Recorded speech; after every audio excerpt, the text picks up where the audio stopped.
in the words of one person that I talked to just yesterday, supremely pissed. Against Joe Biden because he's done such a great job.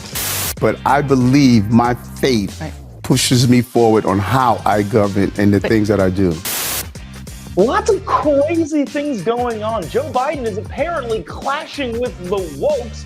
The New York City mayor says that he's guided by his faith, and the governor of Illinois is trying to compel companies to sell abortion pills. That's not really all that out of the ordinary.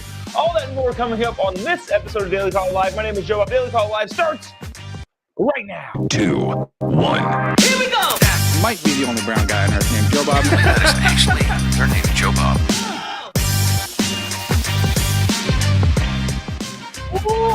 From the dingy bunker completely cut off from the outside world, except for you fine folks. My name is Jobob. This is Daily Caller Live. Thanks so much for tuning in on today. It is Monday, March 6th, the year of our Lord 2023.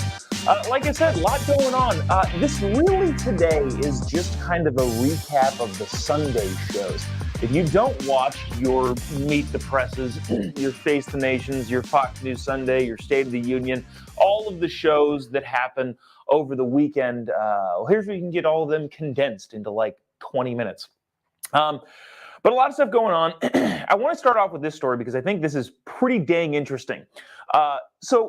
If you haven't been following this story, it might be a little bit difficult and a little complex. But ultimately, over the weekend, Joe Biden went against the progressive left and decided to veto or not veto a veto from the mayor of D.C., which his veto was overridden by the city council. If you're not familiar with this, there is a D.C. crime bill from the crazy woke city council of D.C. That bill passed. Now, what they were trying to do is reduce some of the minimum sentences or even the maximum sentences for crimes in the city of D.C. Now, if you really are living under a rock and you don't know that D.C., Washington, D.C., the nation's capital, is crime-riddled and not a fun place to live, now you know. So with the massive influx of crime coming to D.C., maybe not even influx, but it's gotten worse substantially, the city council is trying to make things even more bad off. I was trying to avoid saying worse again, but they're trying to make things even worse. They don't think they're doing so. They think they're helping equity or whatever. It's not. What they're trying to do is lessen sentences and lessen mandatory minimums and all that sort of stuff. Trying to eliminate all that. The super woke mayor of D.C., Muriel Bowser, said in a veto of that bill, whoa, not cool. The crazy progressive Washington Post said this is insane. And the woke mayor of Washington, D.C. vetoed the bill. Then the bill went back to the city council, and the super woke city council, who doesn't care about crime or protecting people, decided to override the mayor's veto. Remember, this is a crazy woke mayor who vetoed a woke bill saying, "Oh, this is too woke. I can't do it with you people." Then the city council overrode that. Now, here's the interesting thing with Washington, D.C. It is the seat of the capital, which means that it doesn't have its own governing body. It will never be a state from a constitutional standpoint. The Constitution says that the seat of the capital, the city that houses the federal government, should not be subjected to the political whims of the local area. In other words, it should be controlled by Congress. That's in the Constitution. It is unconstitutional. There's a lot of people who would say that it's unconstitutional for D.C. to even have its own city council and mayor and its own government body. But the reality is that the city council in D.C. and the mayor of D.C. are really just kind of like political figureheads. They don't really have any specific power that the congressional offices don't give them. The House of Representatives effectively controls D.C., so it's kind of like, imagine this, like your parents are letting you say that you're the king of the house for the day. You got an A on a test and your parents are like, yeah, go, we're doing anything you want to do.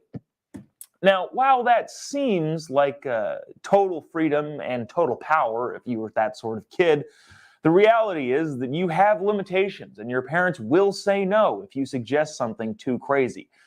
That's basically the situation with Washington, D.C. Washington, D.C. is the kid that thinks they have supreme power, and Congress is the parent that goes, okay, you don't actually, it's actually our decision.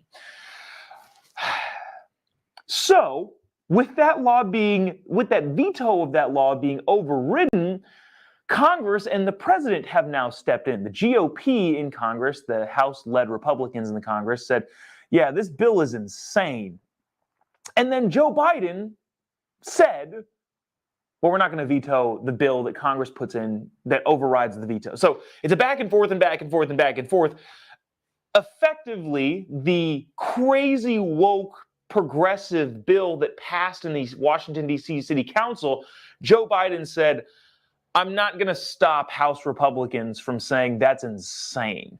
That makes sense? Okay, this is kind of a broad summary of what's going on here. Again, kind of a weird weekend. Joe Biden going against the woke left, which, you know, regardless of the person, you like to see it. So all of that being said, this is the conversation. It is now causing backlash, turmoil within the Democratic Party, because a lot of your Democrats are like, well, we really like DC and we want them to operate autonomously. And Joe Biden just destroyed that. Watch this clip from Meet the Press with Chuck Todd asking some DC insiders what the political Democrats think about Joe Biden making the right decision. By the way, just so you know, I'm going to start. I reheard this phrase over the last week, I think. Somebody was saying they were harking back to a phrase of a liberal journalist that really, really hated George Bush, but said sometimes things are just true, even though George Bush said it. And somebody said that about Joe Biden. Sometimes things are just true, even if Joe Biden says them. This is one of those cases. Anyways, watch this clip. Check it out. This is quickly, I'm going to try to get through this fast. It's complicated. D.C. did a rewrite of part of its criminal code. Mayor Bowser vetoed it.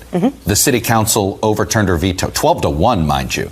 And then Congress does have the ability to, the House side it does, and they're essentially vetoing the overrule of the veto and nullifying this law, or at least they will.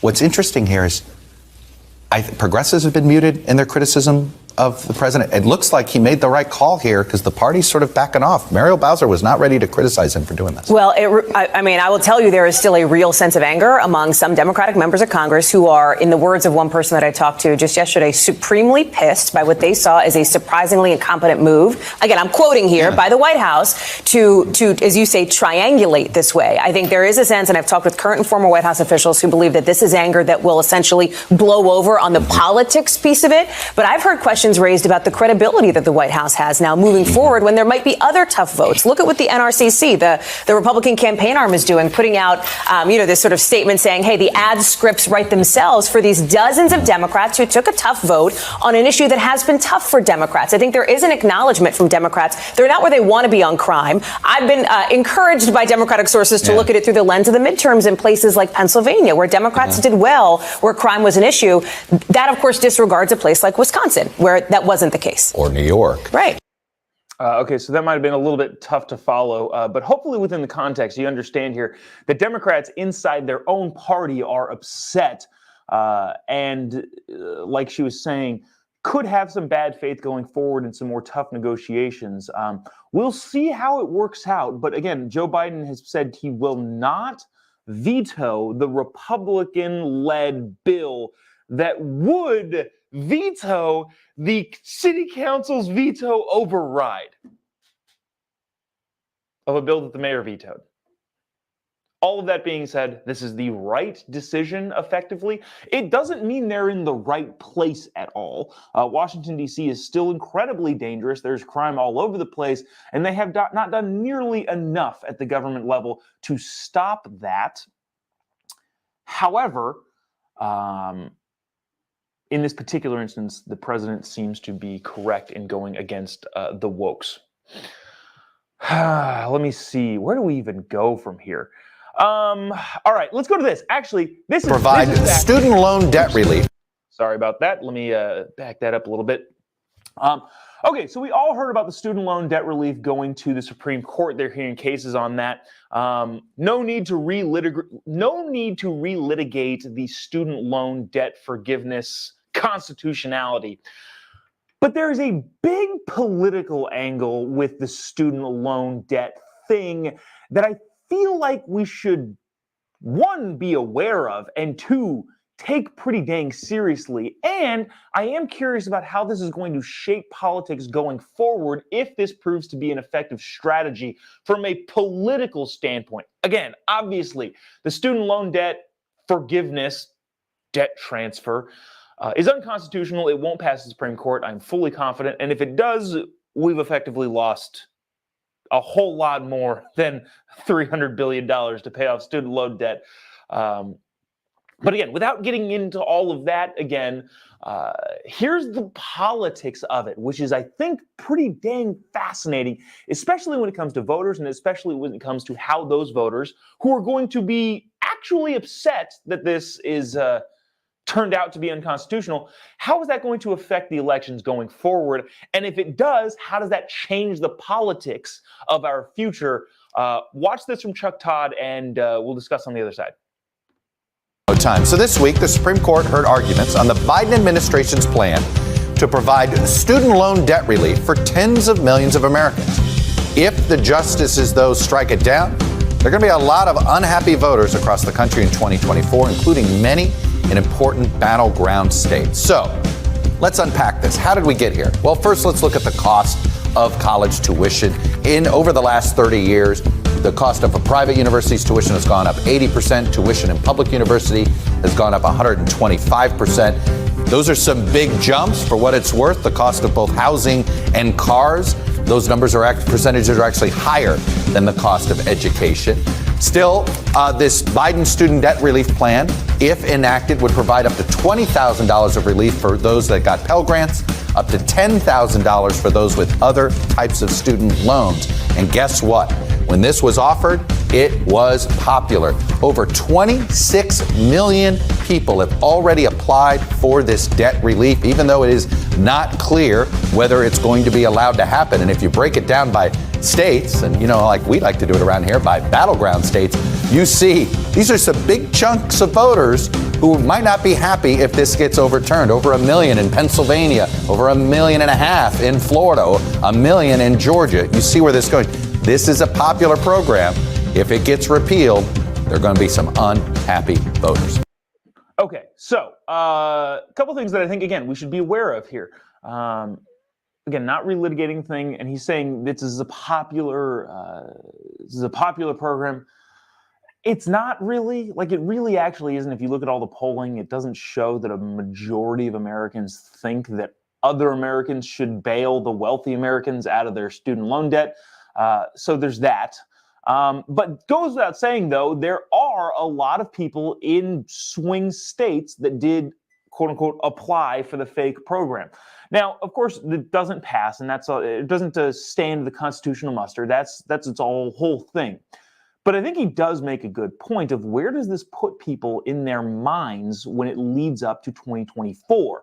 Do all of the people that, quote unquote, had their student loan debt forgiveness stripped of them, do all of those people all of a sudden turn out to vote? Remember, the last presidential election, 2020, had, 80 million votes on Republicans and Democrat sides, so 160 million people-ish voted in the presidential election. It's 133 million people. 330 million Americans, which means about half of them didn't vote. Now, probably a good percentage of that is underage, therefore they couldn't vote. But that's still a huge chunk of people that did not vote. Now, how many of those people applied for student loans, student loan forgiveness, student loan debt cancellation, student loan, hey, make you pay for it? How many of those people applied? And then of those, how many of those people didn't vote and now are going to vote because of this specifically? They thought they were going to get $20,000 back, and turns out not going to happen. And if that's the case, if that is the case, that these people who didn't show up to vote in 2020 applied for this loan program, now are all upset about it because they don't pay attention, they don't understand the constitutionality of all this stuff. How many of those people actually turn up to vote? And if it is a big percentage that actually swings an election, my question is, what are we going to see going forward when it comes to passing bills, or not even passing bills, signing unconstitutional executive orders specifically targeted at getting people out to vote the next time around? For example, if let's see, what's a thing, I don't know, conservatives hate. We'll talk about with drag queens. Let's just say, hypothetically, the next Republican president signs a bill that outlaws all drag queen, and again, know that I know that this is a ridiculous example. But what if a Republican governor signs no more drag queens of any kind, okay? That's not constitutional. There's no way it would pass the Supreme Court. But all of a sudden, you've riled up your base, and the more I'm thinking about it, this is probably a bad example, but you've riled up your base enough to get on board with this thing that you want to see gone from society. Then the Supreme Court says, no, you can't do that. Does that incentivize, does this student loan debt thing in rallying voters incentivize everybody, Republicans, Democrats, Independents, to pass or to try to pass or enact via executive order crazy things that they know is unconstitutional just to get people out to vote? And if that's the case, then people start losing more trust in the Supreme Court, and we are doomed. I don't know if that made entire sense, but that's the problem that I see with this. One, the student loan debt forgiveness. I got to stop calling it that. The student loan debt thievery, burglary, robbery is not going to pass the Supreme Court constitutional muster, but how will it affect elections going forward? And if it does in a big way, in a good way for Democrats, and if it does in a big way, what is that going to do with the partisan politics in the next decade or 5? I'm seeing in the comment section that people are not entirely thrilled with this conversation, so let's move on. All right, let's go to this. This is I thought was interesting. This is Maggie Brennan on Meet the Press talking to, I believe, a Republican congressman, talking about one Marjorie Taylor Greene. Now, this is more of an impact thing. How does the media bias impact voters, which therefore impact the quality / what candidates themselves say? Marjorie Taylor Greene is not a darling of the liberal left at all. In fact, many would say that she's the exact opposite. And in Margaret Brennan's eyes, you'll see in this clip, she's trying to point out that, well, Marjorie Taylor Greene has said some incendiary things and X, Y, Z. And here's the thing: I would imagine from just things you say, there are things that Marjorie Taylor Greene has said that I'm like, that's a lot. And I think in an honest moment, which is rare for a politician, if you were to ask her, hey, was this a little too far in this particular instance? If she was being really honest, she'd probably be like, yeah, it might be a little bit much. And I think all politicians would say that. I think Donald Trump would say that. In a moment of pure honesty, you'd probably be like, yeah, it was a lot, probably a lot. But the question is, how do you get there then? How do you get to politicians / elected officials saying things that, may be a little too incendiary or at least push the bounds of what politicians used to say or generally do say? Well, you get there by a media that is complicit in all of the lies of one particular side of the aisle like this. Now, I'm going to play this clip, and I think the thing that I'm trying to point out here is that if the media continues to be complicit in all all of the various lies regarding big government and lefty politicians and all that sort of stuff, you're naturally going to get people who are fighting back and fighting back hard against that. It is weird to then complain about those people and their inevitable fight. That being said, that context being given, watch this. Check it out. I think a lot of people would welcome just sticking to the facts, which is why I want to ask you about the membership on your committee, because you have Marjorie Taylor Greene on it. She shared misleading information about deaths and COVID vaccines. She compared vaccines to Nazis forcing Jews to wear gold stars. Dr. Ronnie Jackson, who said masks never worked. He called the Omicron variant the midterm election variant. How do people take your committee work seriously with members like this on it? Well, I think we have a lot of serious members that, on both sides of the aisle, that are just after the truth. I think that they come from a variety of backgrounds. Look, there were things that were said, hey, this is a conspiracy theory. Stop this conspiracy theory that it may have come from the lab. Well, now you have agencies that are coming forward and saying that we do think it came from the lab. Look, we have to conduct ourselves in a way that is professional, and I hope that we will. I can't control everybody, and that goes on both sides of the aisle.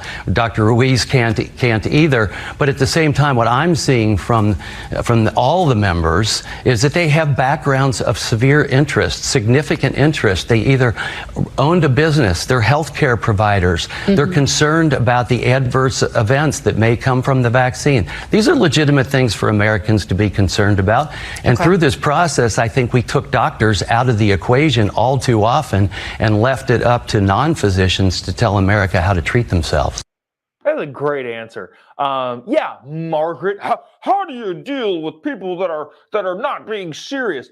Well, the problem is, y'all weren't serious for a very long time. You didn't listen to any sort of contrary information other than the big narrative.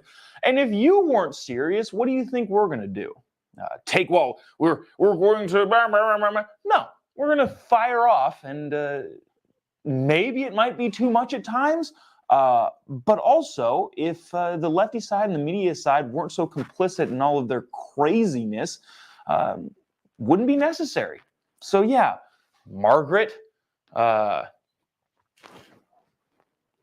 any concerns that you might have of people being too over the top are brought on by people in the media who refused to acknowledge anything contrary to their own opinion.